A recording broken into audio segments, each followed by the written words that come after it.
আসসালামু আলাইকুম দর্শক, ঈদ মোবারক জানিয়ে একটি গুরুত্বপূর্ণ খবরের প্রতি দৃষ্টি আকর্ষণ করছি।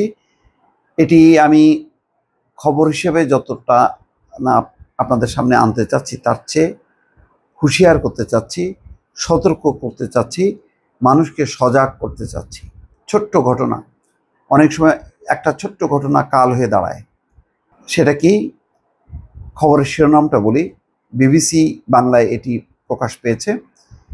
ফেসবুক কমেন্টের জেরে বাড়িতে হামলা, কি হয়েছিল টাঙ্গাইলের সখীপুরে খুবই একটি দুঃখজনক ঘটনা ঘটেছে।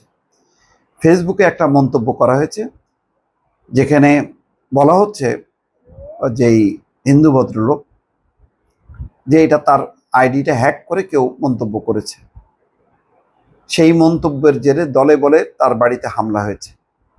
এখন ওই ভিকটিম সেও মামলা করেছে, আবার ওই মন্তব্যের জেরে এক ব্যক্তিও মামলা করেছে ওই ব্যক্তির নামে, ওই ভিকটিম ব্যক্তির নামে। এরকম পাল্টাপাল্টি মামলা হয়েছে।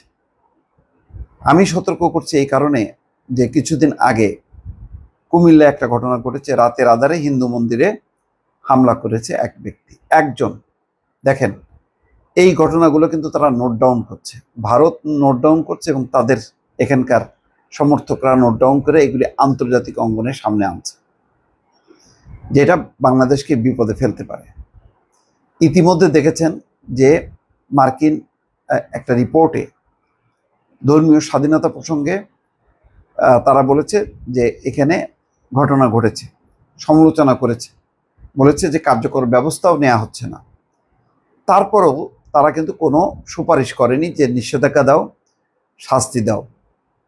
অন্যদিকে ভারত, পাকিস্তান, চীনে তারা যেই ঘটনাগুলো ঘটাচ্ছে, সেই কারণে তাদের বিরুদ্ধে ভিসা নিষেধাজ্ঞা, ভিসা কড়াকড়ি এবং নিষেধাজ্ঞা দেওয়ার মতন সুপারিশ তারা করেছে।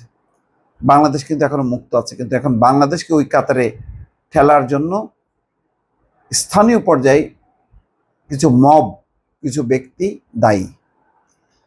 যেমন যে ঘটনা ঘটেছে, যদি আইডি হ্যাক হোক, যাই হোক না কেন, তারা প্রথমেই যেটা দায়িত্ব হলো থানা পুলিশকে খবর দেয়া, থানা পুলিশ অ্যাকশন নেবে। কিন্তু কেন স্লোগান দিয়ে এই হিন্দু ভদ্রলোকের বাড়িতে হামলা হবে, ভাঙচুর হবে? এটা তো অন্যায় কাজ, নিঃসন্দেহে অন্যায় কাজ। পুলিশ বলছে শনিবার রাতের ওই ঘটনাকে কেন্দ্র করে রবিবার পাল্টাপাল্টি মামলা করেছেন। যার বাড়িতে হামলা হয়েছে সেই ব্যক্তি এবং স্থানীয় মুসলিম সম্প্রদায়ের একজন। টাঙ্গাইলের সখীপুর থানার ভারপ্রাপ্ত কর্মকর্তা ওসি মোহাম্মদ জাকির হোসেন বলেছেন, এক হিন্দু ব্যক্তির ফেসবুক আইডি থেকে একটা কমেন্টের পর ওই ব্যক্তি শনিবার রাতে থানায় জিডি করে বলেছেন যে তার ফেসবুক আইডি হ্যাক হয়েছে। এই ঘটনায় দুই পক্ষই মামলা করেছে, আমরা ঘটনাটি খতিয়ে দেখছি। পুলিশ বলেছে সখীপুরের বড়চনা এলাকায় শঙ্কর শাহ নামের এক ব্যক্তির বাড়িতে হামলা চালায় কিছু স্থানীয় তরুণ। হামলার ঘটনার সময়কার কিছু ভিডিও রবিবার সামাজিক যোগাযোগ মাধ্যমে ছড়িয়ে পড়ে। এতে দেখা যায় বাড়িটির আসবাবপত্র, টিনের বেড়া, দরজা জানলা ভাঙচুর করছে একদল ব্যক্তি, যাদের বেশিরভাগই ছিল বয়স যুবক এবং তরুণ। বিষয়টি স্থানীয় বিবিসি বাংলার সঙ্গে কথা বলে, শঙ্কর সাহার সাথে কথা বলে, তিনি স্থানীয় বাজারে ব্যবসা করতেন। মিস্টার সাহা বলছেন বিবিসি বাংলাকে, আমাকে একটা চক্রান্তের ভেতরে ফেলে ধর্মীয় একটা দাঙ্গা লাগানোর চেষ্টা করছে একটি পক্ষ। আমার সাথে এলাকার কারো কোনোদিন ঝগড়া বিবাদ হয়নি। নিজেকে তিনি বিএনপির সমর্থক দাবি করে অভিযোগ করেছেন, হামলার পিছনে স্থানীয় আওয়ামী লীগ নেতাকর্মীরা থাকতে পারে।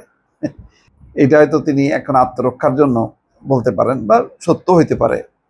যদিও তার এই অভিযোগ পুরোপুরি নাকচ করে দিয়েছেন সখীপুর থানার ভারপ্রাপ্ত কর্মকর্তা মিস্টার হোসেন। যাই হোক, ঘটনা কিন্তু ঘটেছে, এবং ওই এলাকার লোকজন মব করে, মিছিল করে যে ঘটেছে। কিন্তু এই কাজটাও যেমন একেবারেই অন্যায়, তেমনি কারা ফেসবুক আইডিতে, ওই হিন্দু ভদ্রলোকের ফেসবুক আইডিতে ইসলাম ধর্ম সম্পর্কে কটূক্তি কেন করা হলো, এবং এটা সত্যি কিনা সেটাও তদন্ত করে দ্রুত ব্যবস্থা নেওয়া উচিত। সবচেয়ে বড় কথা হলো, আবারও বলবো, যে এই সমস্ত ঘটনা প্রতিরোধের ক্ষেত্রে রাজনৈতিক দলগুলোর দায়িত্ব সবচেয়ে বেশি। এখন মাঠে সক্রিয় বিএনপি, মাঠে সক্রিয় জামাত, মাঠে সক্রিয় এনসিপি।